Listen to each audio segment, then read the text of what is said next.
Arrêtez de vous comporter comme des pauvres. Une attitude de pauvre vous empêchera d'atteindre vos objectifs financiers. Qu'est-ce que tu foutais à la plage? Bah, je passais du temps avec ma famille. Tu ne le mérites pas encore, mec. Travaillez comme un multimillionnaire. Ne vous trompez pas. Les grandes pointures travaillent de 5 à 9, pas de 9 à 5. Passez des dépenses aux investissements.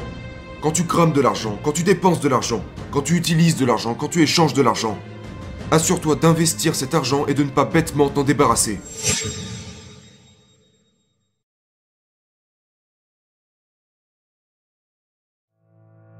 Première étape, décidez de devenir un multimillionnaire, pas un millionnaire. Parce que beaucoup d'entre vous disent « Oh, dès que j'aurai 1 million, croyez-moi ». Au lieu de ne jamais atteindre vos objectifs, mettez la barre plus haute. La plupart d'entre vous ne savent pas se fixer des objectifs. Au lieu de ne pas atteindre vos objectifs, mettez la barre tellement haute que même si vous échouez, vous aurez déjà une énorme avance sur tout le monde. J'ai fait cette erreur pendant une énorme partie de ma vie. La première grande erreur à ne pas faire, c'est courir après un objectif qui n'est pas tout ce qu'il pourrait être. Pour devenir millionnaire, devenez-le en ayant l'objectif de devenir multimillionnaire. Je dirais 10 millions, voire 20 millions si vous pensez que c'est faisable. Numéro 2. Arrêtez de vous comporter comme des pauvres.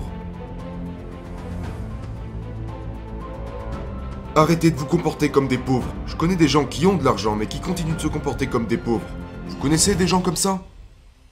Des gens riches qui achètent encore des barquettes de fraises en solde.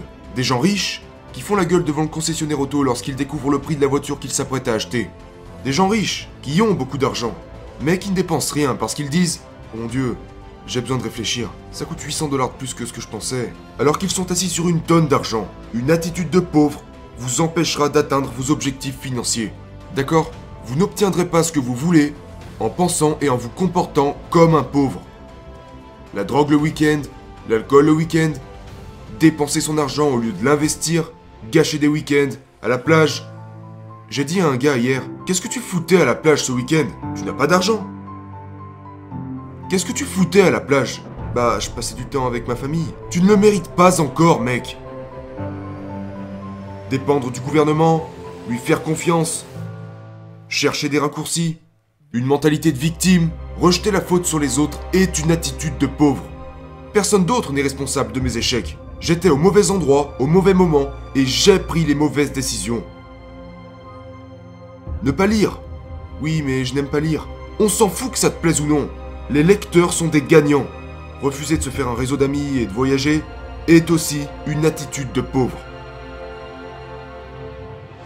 Numéro 3. Étudiez 2 multimillionnaires. S'il vous plaît. Faites attention à ça. N'étudiez pas un millionnaire. En général, une fois qu'une personne devient millionnaire, la première chose qu'elle fait, malheureusement, c'est de passer en mode conservateur pour protéger ce million. Étudiez des multimillionnaires. Étudiez des personnes qui ont constamment développé et investi leur argent.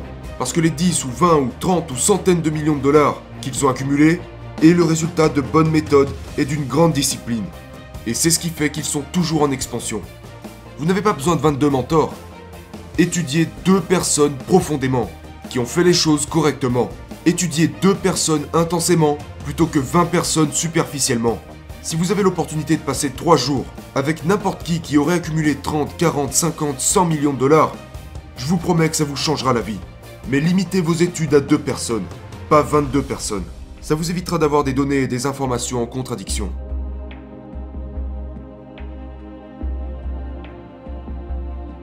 Numéro 4. Travaillez comme un multimillionnaire. Ne vous trompez pas. Les grandes pointures travaillent de 5 à 9, pas de 9 à 5. Travaillez comme un multimillionnaire. Elon Musk dit « Mec, si je travaille 100 heures par semaine quand toi t'en fais 40, j'y arriverai 2 fois et demi plus vite que toi. » Numéro 5. Passez des dépenses aux investissements. Quand tu crames de l'argent, quand tu dépenses de l'argent, quand tu utilises de l'argent, quand tu échanges de l'argent, assure-toi d'investir cet argent et de ne pas bêtement t'en débarrasser. Dépense de l'argent pour des choses qui comptent. Je préfère investir 1000 $ sur quelque chose qui pourrait me rapporter de l'argent, plutôt que de dépenser 100 $ dans quelque chose qui me ferait simplement plaisir. Écoutez ce que je vous dis, investissez de l'argent, ne dépensez pas d'argent. Arrêtez de dépenser et commencez à investir.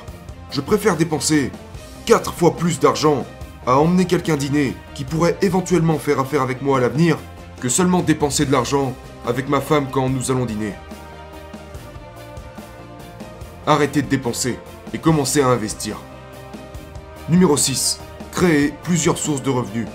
On dit que le millionnaire moyen possède 7 sources de revenus.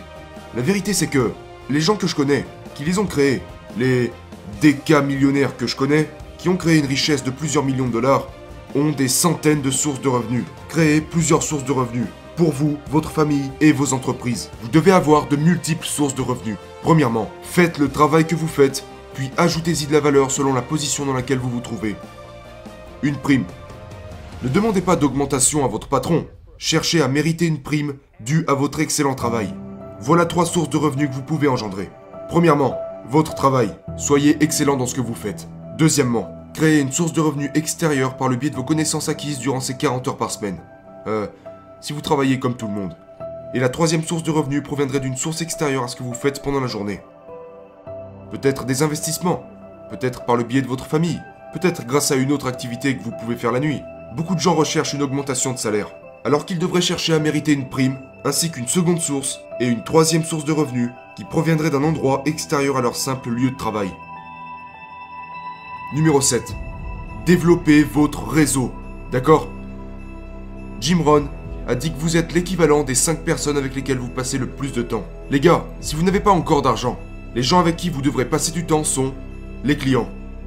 Pas votre famille, pas vos amis, à moins que votre famille ou vos amis n'achètent chez vous. Les 5 personnes avec lesquelles vous devriez passer du temps ne devraient pas être vos amis ou votre famille, mais vos clients. Après ça, pour créer un réseau, vous devrez vous étendre bien plus loin qu'aux alentours de votre simple code postal. Il vous faut des nouveaux amis. Vous devez collaborer avec ces gens. Il vous faut de nouvelles relations, de nouvelles idées. Vous n'avez pas besoin de plus de temps avec votre famille. Vous avez besoin de moins de temps avec votre famille et plus de temps avec une plus grande famille. Ma femme et moi avons toujours parlé de l'expansion de notre famille. Avec d'autres personnes que seulement celles avec qui nous avons grandi. Il me faut de nouvelles idées, un nouvel état d'esprit. J'ai besoin de connaître de nouvelles parties du monde. C'est ça l'expansion. Numéro 8. Ne perdez jamais d'argent. Depuis 30 ans que j'investis, je n'ai jamais perdu d'argent. Je n'ai jamais perdu d'argent. Ça doit devenir un principe. Warren Buffett a dit, règle numéro 1, ne perdez pas d'argent. Règle numéro 2, ne perdez pas d'argent. Ma 3e règle, ne perdez pas d'argent. Ma 4e règle, ne perdez pas d'argent. Ma 5e règle, ne perdez pas d'argent. Arrêtez de mettre de l'argent sur des choses qui ont une chance, même la moindre chance de vous faire perdre votre argent. C'est pour ça que j'investis mon argent, d'abord, en moi-même, deuxièmement, mes entreprises, et troisièmement, dans les biens immobiliers. Ce sont les 3 seules choses dans lesquelles j'investis. Et d'abord en moi-même, parce que je ne peux pas me perdre. Tu ne peux pas me prendre. Tu ne peux pas m'enlever ce que j'ai dans la tête, l'intelligence ou les expériences que j'ai eues. Elles ne peuvent pas m'être enlevées. La 2e chose dans laquelle j'investis, mes entreprises. Est-ce que je fais de la pub? Est-ce que je développe ma marque? Est-ce que je vais faire en sorte que plus de gens me connaissent? Est-ce que je vais me rendre quelque part? Gagner en popularité? Je ne pourrai jamais perdre d'argent en investissant dans mes entreprises. Rajouter des employés, c'est un investissement, pas une dépense.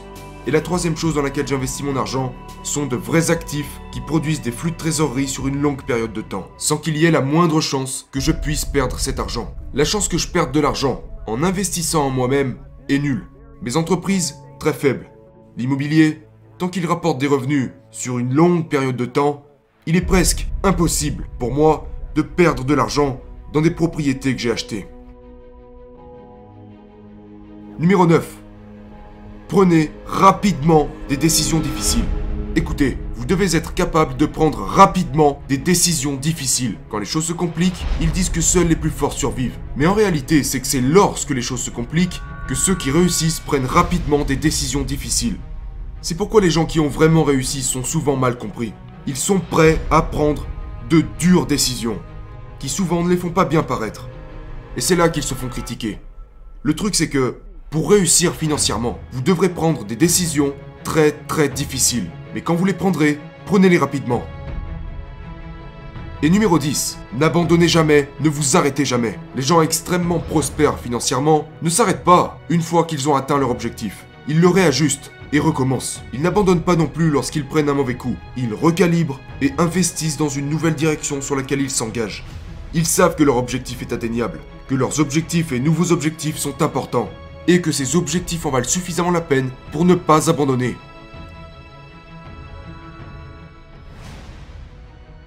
Combien d'entre vous ont déjà entendu « il faut de l'argent pour gagner de l'argent » ? Ce n'est pas vrai, il faut du courage pour gagner de l'argent. Il faut du courage pour gagner de l'argent, pas de l'argent. C'est pourquoi les immigrants viennent en Amérique et gagnent de l'argent. Ils sont venus avec rien, sauf quoi ? Du courage. Vous avez perdu votre courage au moment où vous êtes entré dans la classe moyenne. Vous avez échangé votre courage contre « je vais bien alors, pourquoi continuer ?» Vous croyez que vous allez bien jusqu'au jour où le pont va s'écrouler.